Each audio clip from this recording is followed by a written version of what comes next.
Halo, jumpa lagi dengan Kaisar Koi Pang Indonesia.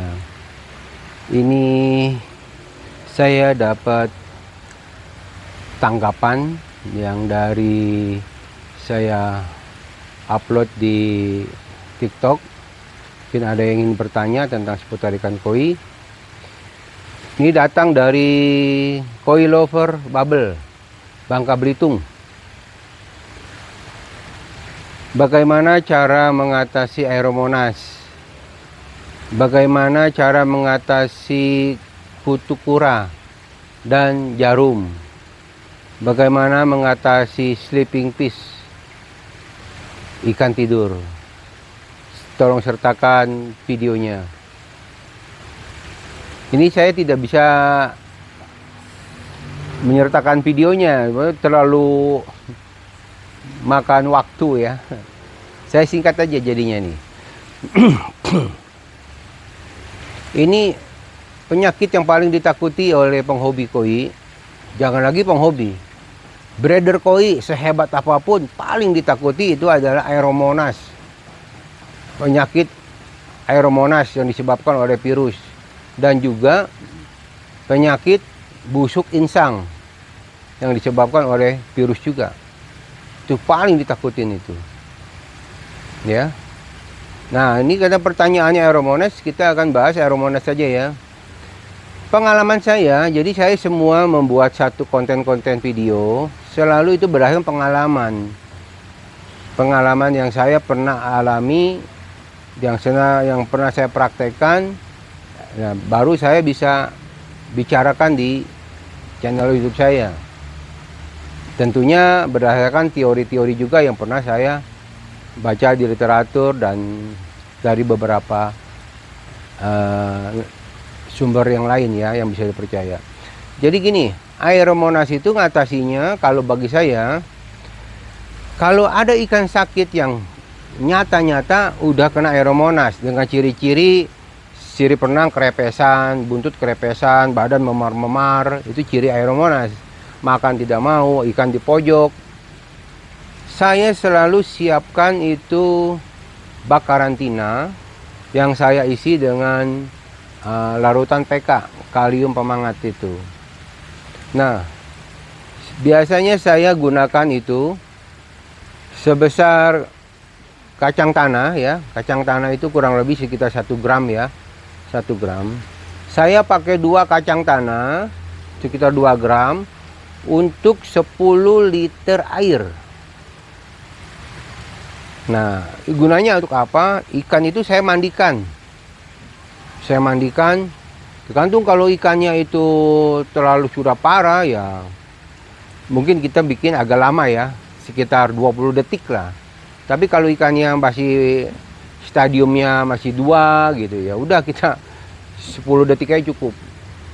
Kita mandikan, lalu kita bilas dengan air yang bersih lagi setelah kita mandikan dengan PK. Kita bilas dengan air yang bersih, lalu kita masukkan ke kolam bak karantina. Bak karantina itu kita pakai air 1000 liter atau 1 ton air menggunakan 1-2 gram PK. Nah, itu nanti setiap 12 jam air yang rendaman PK tadi kita buang separuh.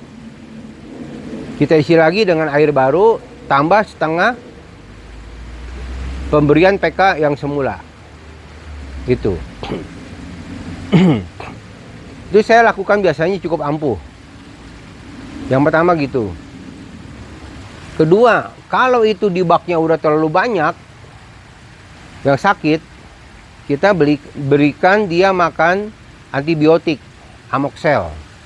Amoxel yang kita campur dengan air, lalu pakannya kita jadikan satu sampai dia kita angin-anginkan, baru kita berikan makan. Itu cukup manjur juga. Itu cara ngatasi Aeromonas ya. Untuk kutu kura, kutu kura itu bisa kita cabut satu-satu ya, kita tangkap, kita bius ikannya, cabut satu-satu. Tapi kan kita tidak tahu di kolam itu seberapa banyak kutu kura yang masih berenang, atau mungkin telurnya, atau mungkin baby kutu itu. Jadi cara ngatasinya kita menggunakan dimilin, atau juga boleh dipakai itu kutu clean. Itu bagus. Kutu clean itu dicampur dengan pakan, dikasih air, kasih pakan, lalu diangin-anginkan, lalu diberikan kepada ikan koi.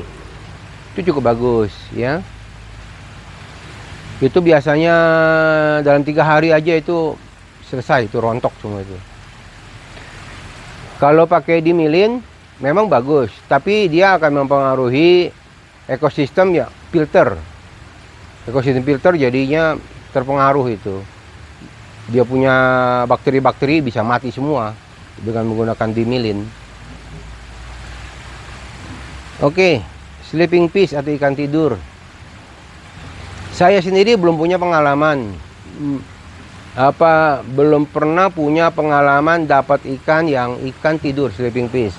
Tapi saya tahu teman-teman saya juga ada yang beberapa importir dari Jepang sampai ke Indonesia dalam perjalanan, misalnya satu box ada 50 ekor. Itu ada ikan yang tidur, dalam arti ikan itu sebetulnya sih bukan tidur sebetulnya. Mungkin saja pingsan karena mungkin terlalu padat dan kekurangan oksigen. Nah, ketika dia kekurangan oksigen, logikanya gini. Semua makhluk itu membutuhkan oksigen. Seperti halnya kita juga.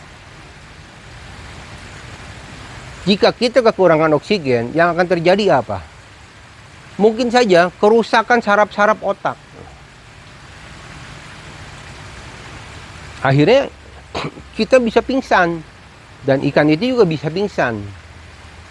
Ketika ikan itu pingsan, dia metabolisme dalam tubuh dia tidak bekerja. Ada beberapa saraf yang mati dan tidak berfungsi. Akhirnya ikan itu terjadi kelemahan fisik. Kelemahan fisik. Organ-organnya tidak berfungsi dengan baik. Nah, ketika organ-organnya tidak terjadi tidak berfungsi dengan baik, tentunya akan mempengaruhi imunitas ikan itu.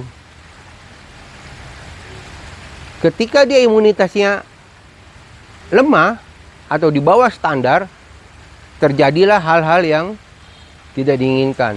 Seperti misalnya mudah sakit. Biasanya kalau ikan sleeping fish itu ya, maksudnya ikan tidur ya, ikan pingsan, dia itu belum sakit. Tapi beberapa hari kemudian baru sakit. Mungkin 3 hari kemudian baru ada yang mati. Ya karena itu organ tubuhnya ada yang tidak berfungsi dengan baik. Yaitu disebabkan karena kekurangannya oksigen. Ikan terlalu padat atau ikan terlalu stres berat. Di dalam satu kantong ikannya terlalu banyak, oksigennya sedikit. Atau airnya kotor, keruh, ikannya dimasukin banyak, dibawa ke luar kota. Pasti aja ada yang terjadi seperti itu. Ya. Oke.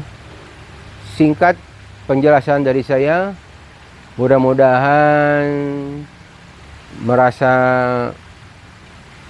terjawab pertanyaan itu dan semoga bisa bermanfaat untuk semua pencinta ikan koi. Terima kasih.